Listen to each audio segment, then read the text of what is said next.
Hello, আসসালামু আলাইকুম viewers. আপনারা সবাই কেমন আছেন? আশা করি সবাই অনেক অনেক ভালো আছেন। আমিও আলহামদুলিল্লাহ ভালো আছি।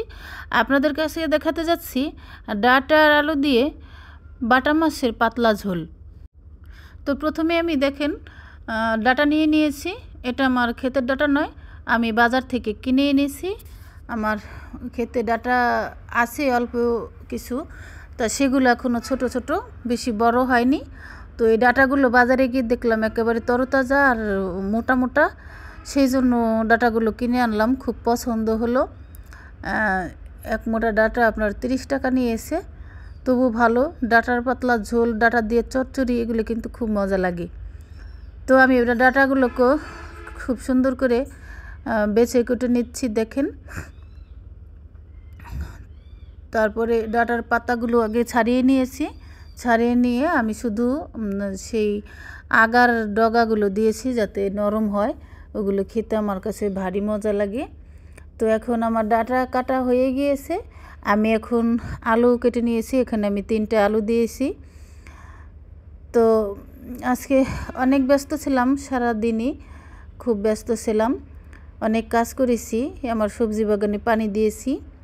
তারপরে তো ঘরের রান্না বাড়া থেকে শুরু করে আপনাদের এই ভিডিও কমপ্লিট করে, তারপরে যাই হোক সন্ধ্যার সময় মুরগি টুরগি ধরে আমি নামাজ পড়ব, মাগরিবের আজান দিলে সেই সময়ে কাস্টমার এসে গিয়েছে।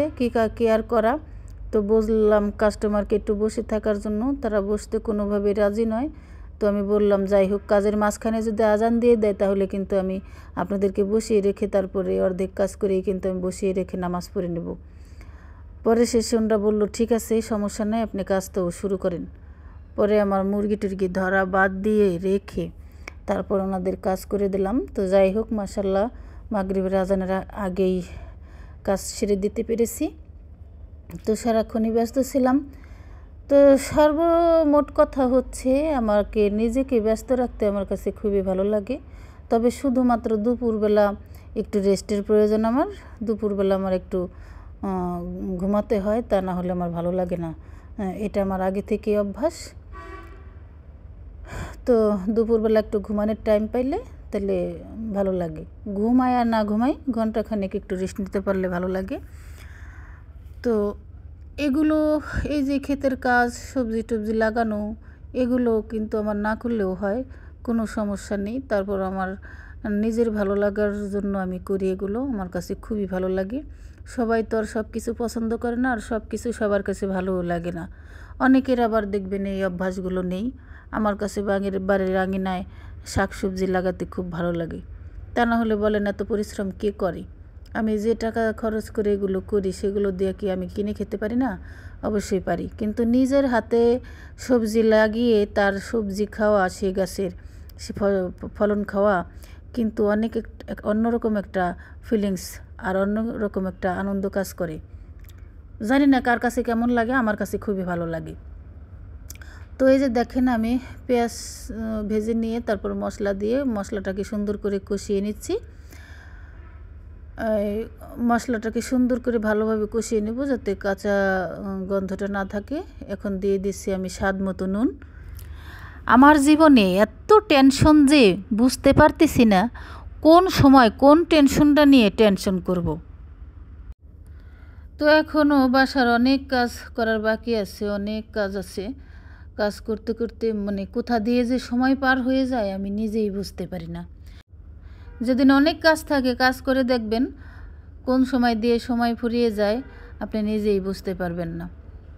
তো কাজ করতে খুবই ভালো লাগে যদি শরীর ভালো থাকে, মন ভালো থাকে, তাহলে আমার কাজ কোনো পরিশ্রমই আমার মনে হয় না।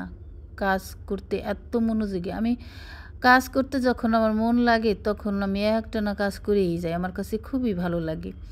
আর যখন শরীর অসুস্থ থাকে, মন খারাপ থাকে, তখন আমার গোসল খাওয়া দাওয়া করতেও আমার ভালো লাগে না, যেটা সত্যি কথা। তো দেখেন আমি মশলাটাকে সুন্দর করে কষিয়ে নিয়ে তারপরে হচ্ছে আমি এই যে ডাঁটার আলু কেটে রেখেছিলাম সেটা আমি ধুয়ে তারপর এর মধ্যে তুলে দিয়েছি। এখন আমি ঢাকনা দিয়ে এটাকেও সুন্দর করে কষাতে কষাতে রান্না করব। যখন কষাতে কষাতে দেখব আলুটা সিদ্ধ হয়ে গেছে, সবজিটা সিদ্ধ হয়ে গেছে, তখন ওই পর্যায়ে আমি পানি দেব। তাহলে দেখবেন তরকারির মধ্যে সুন্দর করে মশলা টশলা ঢুকে পড়েছে সুন্দরভাবে, ঝাল মশলা ঠিকভাবে হয়েছে। তো আমি একটু ঢাকনা খুলে নেড়েচেড়ে দিচ্ছি, নেড়েচেড়ে দিয়ে তারপরে হচ্ছে আমি এখন আবার একটু ঢাকনা দিয়ে দিলাম। ঢাকনা খুলে দেখেন কি সুন্দর কালারটা হয়েছে তরকারি। আমি আবার একটু ঢাকনা দিয়ে দিয়েছি। এভাবে ঢাকনা খুলে খুলে আমি বারবার একটু নেড়েচেড়ে দিচ্ছিলাম যাতে নিচে পুড়ে না যায়।